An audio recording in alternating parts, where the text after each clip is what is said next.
hold this week.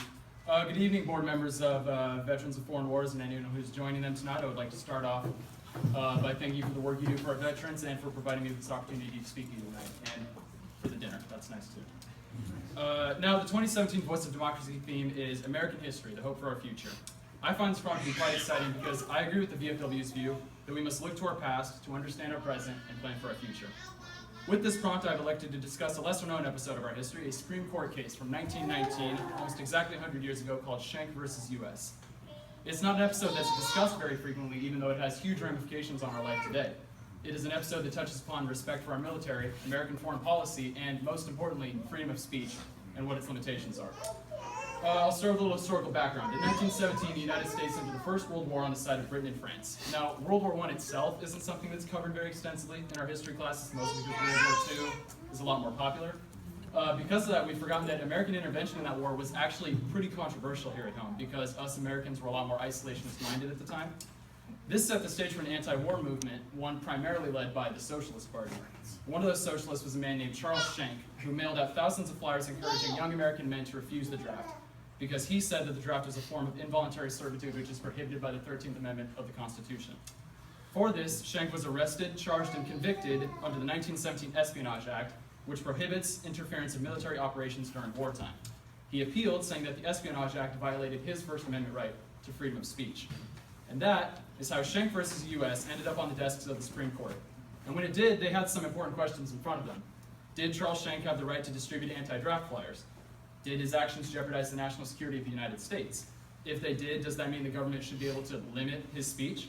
Schenck distributed these flyers during wartime. Would it have been more permissible had he done it during peacetime? And though the answers to these questions may seem clear to us now, in 1919 they had not really been asked yet.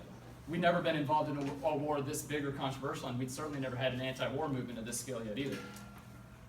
Well, the Supreme Court did reach a decision, and not a close one either. They voted unanimously to uphold Schenck's conviction, saying that his actions were a blatant attempt to undermine the draft. This was huge because it was the first time in American history the court had confirmed the government's ability to limit speech. They said that under certain contexts, an individual's speech could be suppressed. To determine exactly what that context was, Justice Oliver Wendell Holmes developed the clear and present danger test in his opinion for the case. Essentially, it says that if the speech has a clear and present danger of bringing about the evils that Congress has the power to prevent, then Congress has a right to clamp down on that speech. Thus, telling someone to murder their neighbor would not be protected because Congress can pass laws against murder. To illustrate how important this case is to us even in 2017, Justice Holmes' opinion actually features a phrase you've probably heard of before. When explaining what kind of speech would present a clear and present danger to American citizens, he came up with the analogy of someone yelling fire in a crowded theater. That would not be a free speech issue because saying that could cause a panic and lead to people getting hurt. We still use this analogy even today. In the opinion, Justice Holmes goes even further to illustrate how important context is to an action. His opinion explicitly states that yelling fire in an empty park would be okay, since there's no one there who could be involved in a panic. It's only when you move the setting to a crowded theater that the speech becomes dangerous.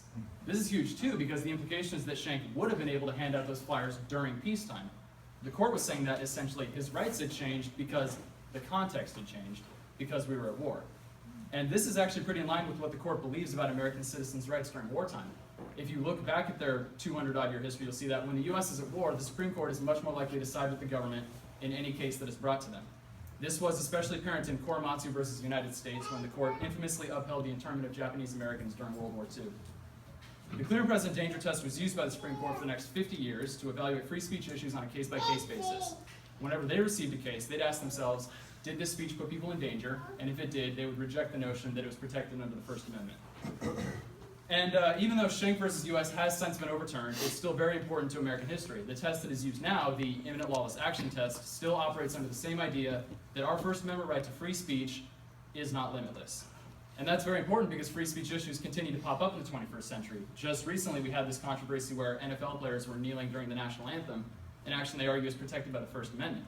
A very large portion of America, including our president, believes they should not be allowed to do that because it is disrespectful to our military.